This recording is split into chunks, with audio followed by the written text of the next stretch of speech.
मुळात एक dance bar हे रायगड जिल्ह्यामध्ये बंद झाले होते ना हो. मग अनधिकृतरित्या एवढे डान्स बार हे सगळे रायगड जिल्ह्यामध्ये, तेही कोणाचे? तेही मराठी लोकांचे. म्हणजे इथून पिळला गेला की डान्स बारच्या दादीला तिकडून पिळून घ्यायचं. हा रायगड जिल्हा आहे ना. आमच्या शिवछत्रपतींची राजधानी आहे ना इथे.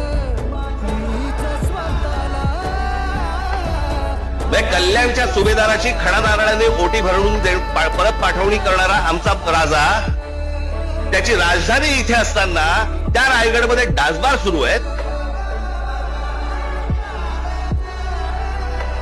तुम्हाला पूर्ण भरकटवून टाकायचं. तुमचं मूळ विषयांकडे लक्षच नाही गेलं पाहिजे. वेगळ्याच विषय आणायचे.